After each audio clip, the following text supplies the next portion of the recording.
بسم اللہ الرحمن الرحیم۔ السلام علیکم عزیز طلبہ، میرا نام صادق علی ہے اور میں پاکستان اسٹڈیز کا ٹیچر ہوں۔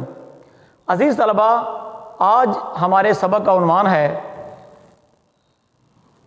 چیپٹر نمبر 7 پاکستان کے خارجہ تعلقات۔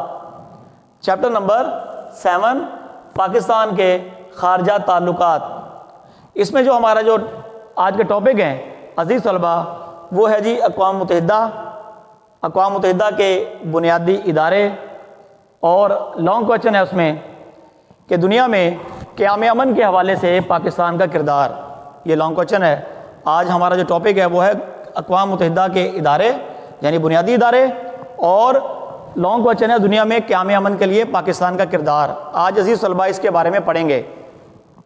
سب سے پہلے یہ اقوام متحدہ، عزیز طلبہ، اقوام متحدہ کیوں قائم کیا گیا، اس کے مقاصد کیا تھے، کب قائم ہوا، اور اس کے جو ہیں وہ بنیادی اداروں کی تعداد کتنی ہے؟ تو اس کے بنیادی اداروں کی تعداد جو ہے وہ 6 ہے۔ کون کون سے ہیں وہ ادارے بنیادی؟ عزیز طلبہ، جنرل اسمبلی ہے جو کہ سب سے بڑا ادارہ بھی ہے اقوام متحدہ کا، اس طرح سے سلامتی کونسل، تولیتی کونسل، معاشی اور معاشرتی کونسل، بین الاقوامی عدالت انصاف، اور 6 نمبر پر ہے سیکریٹریٹ۔ یہ ہیں بنیادی ادارے، اقوام متحدہ کے بنیادی ادارے جو ہماری بک میں جو ہم نے پڑھنے ہیں۔ یہ 6 بنیادی اداروں کے بارے میں عزیز طلبہ ہم نے پڑھنا ہے۔ اقوام متحدہ کیوں قائم کیا گیا، اس کے مقاصد کیا تھے، کیسے قائم ہوا، اور اس کے ادارے کون کون سے ہیں، اور ان کے کیا فرائض ہیں۔ تو عزیز طلبہ، یہ آج کا ہمارا لیکچر ہے۔ پہلی جنگ عظیم کے خاتمے کے بعد 1919 میں انجمن اقوام قائم کی گئی۔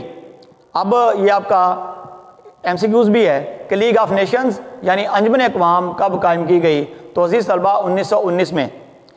لیکن دوسری جنگ عظیم چھڑ جانے کی وجہ سے یہ ادارہ ختم ہو گیا۔ جنگ کے بعد تباہی کو دیکھتے ہوئے دنیا بھر کی انسانی برادری نے آئندہ جنگوں کی روک تھام اور باہمی تعاون کے فروغ کے لیے ایک نئے ادارے کی تخلیق کو ضروری سمجھا۔ بڑے ممالک کے سربراہوں نے متعدد بار ملاقاتیں کیں۔ بالآخر 1945 میں امریکہ کے شہر سان فرانسسکو میں ایک کانفرنس منعقد ہوئی اور اقوام متحدہ یعنی یونائٹڈ نیشنز بنانے کا فیصلہ کر لیا گیا۔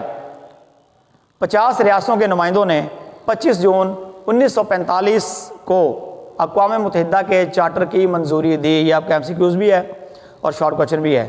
اور یوں یہ ادارہ 24 اکتوبر 1945 کو عمل میں آیا۔ یعنی اقوام متحدہ کا ادارہ کب عمل میں آیا؟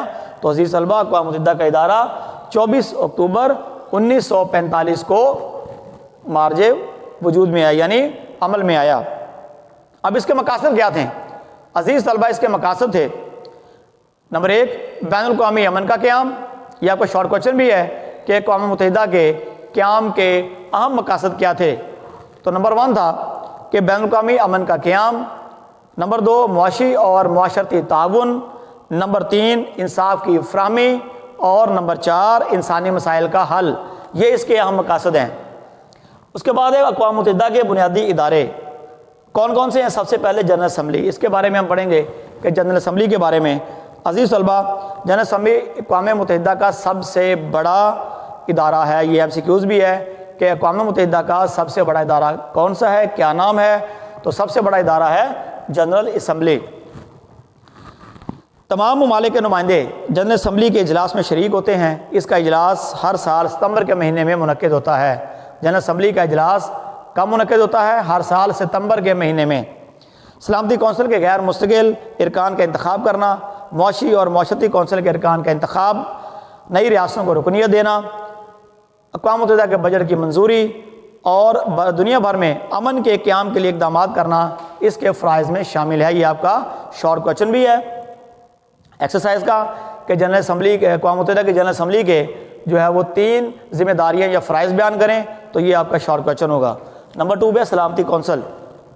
عزیز طلبہ، یہ اقوام متحدہ کا دوسرا اور بہت اہم ادارہ ہے، اور یہ ادارہ اقوام متحدہ کی مرکزی انتظامیہ کا درجہ رکھتا ہے۔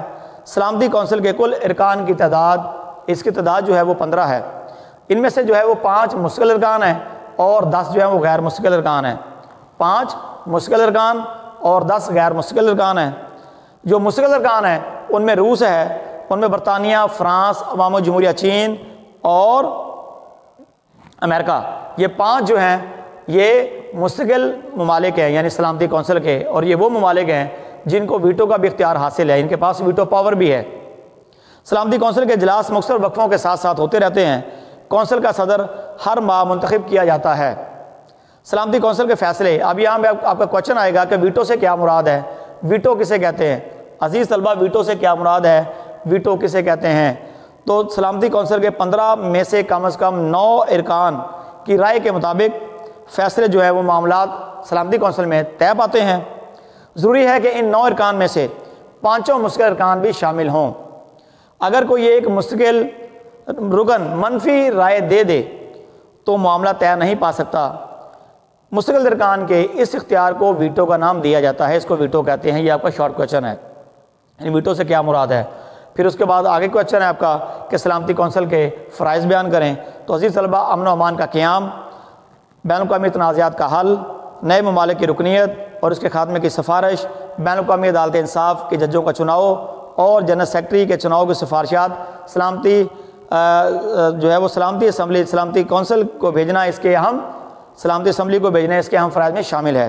تولیتی کونسل، یہ بھی اقوام متحدہ کے اس ادارے نے دوسری جنگ عظیم کے بعد تباہ حال قوموں کی حالت بہتر بنانے کے لیے انتظام کیا تاکہ وہ ان علاقوں کی عوام کی ثقافتی، تعلیمی، اقتصادی، سماجی اور دیگر ضرورتوں کی تکمیل بطور نگران کرے۔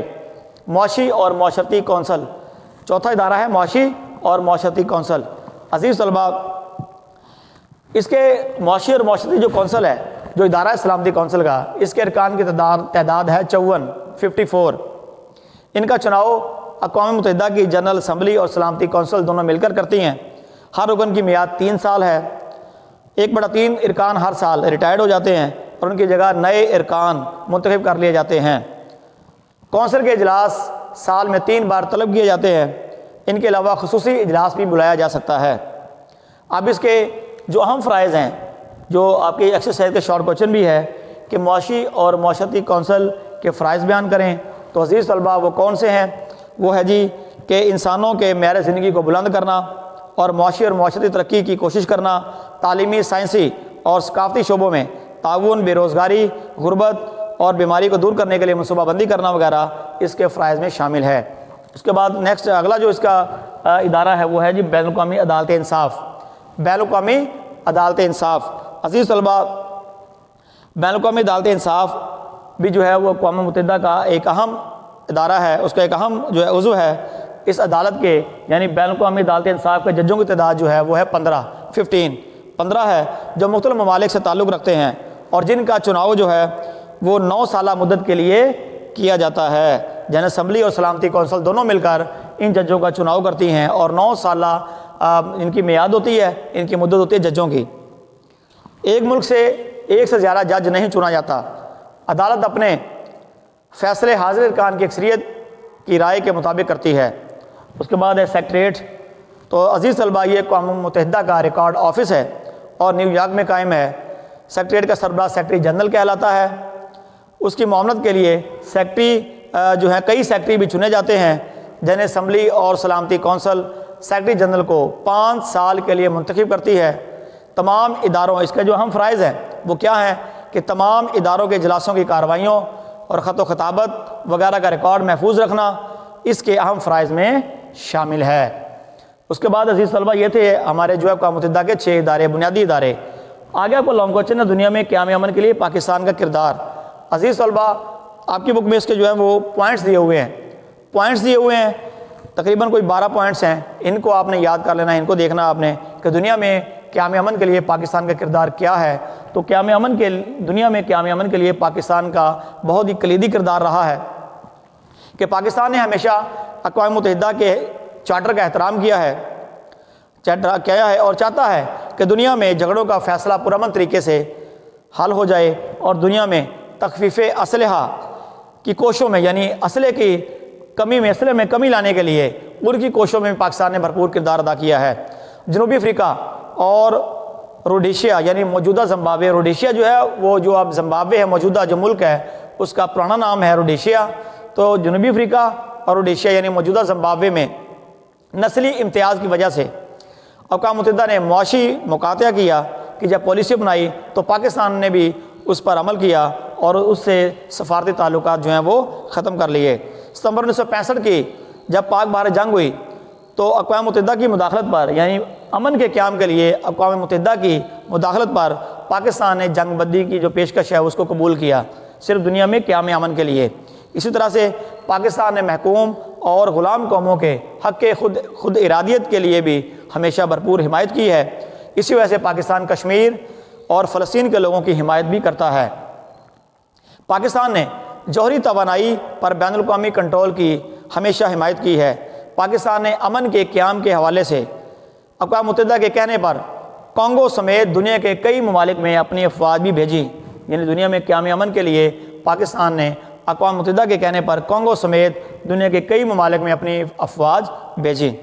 پاکستان نے انڈونیشیا کی آزادی کا مسئلہ اقوام متحدہ میں پیش کیا اور تمام پرامن ممالک کے لیے اقوام متحدہ کے دروازے کھولنے پر زور دیا۔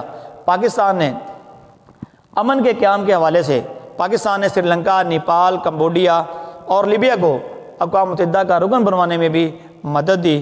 پاکستان نے الجزائر کی آزادی کی حمایت کی، تیونس اور مراکش کی آزادی اور خود مختاری کی بھی پاکستان بھرپور حمایت کرتا ہے اور پاکستان نے بھرپور کوشش کی ہے۔ اس طرح سے پاکستان نے نہر سویز کے مسئلے پر، نہر سویز جو کہ مصر میں ہے، کہ مسئلے پر مصر کے موقف کی حمایت کی۔ بیت المقدس کو دنیا میں قیام امن کے لیے بیت المقدس کو اسرائیل کے قبضے سے خالی کرانے کے لیے، آزاد کرانے کے لیے بھی پاکستان نے جنرل اسمبلی میں قرارداد پیش کی اور اکثریت رائے سے منظور کرائی۔ اور اسی طرح سے دنیا میں قیام امن کے حوالے سے، پاکستان کے کردار کے حوالے سے دنیا میں دہشت گردی اور شدت پسندی کے خلاف بھی پاکستان نے بھرپور جو ہے وہ مؤثر کردار ادا کیا ہے، بھرپور کوشش کی ہے۔ عزیز طلبہ، یہ تھا آج کا ہمارا لیکچر کہ اقوام متحدہ کے بنیادی ادارے، اسی حوالے سے لانگ کویسچن، دنیا میں قیام امن کے لیے پاکستان کا کردار۔ تو عزیز طلبہ، اسی ٹاپک کے حوالے سے آپ پانچ ایم سی کیوز اور 5 شارٹ کویسچنز جو ہے ہوم ورک کے طور پر آپ لکھیں گے، یہ آپ کا ہوم ورک ہوگا۔ آج کے اس چیپٹر میں، اس لیکچر میں کوئی آپ کو بات سمجھ نہ آئی ہو، آپ ٹیکسٹ میسیج کے ذریعے، واٹس ایپ کے ذریعے جو ہے وہ آپ رابطہ کر سکتے ہیں۔ انشاءاللہ تعالیٰ آپ کی بھرپور رہنمائی کی جائے گی۔ اللہ تعالیٰ ہم سب کا حامی و ناصر ہو۔ والسلام۔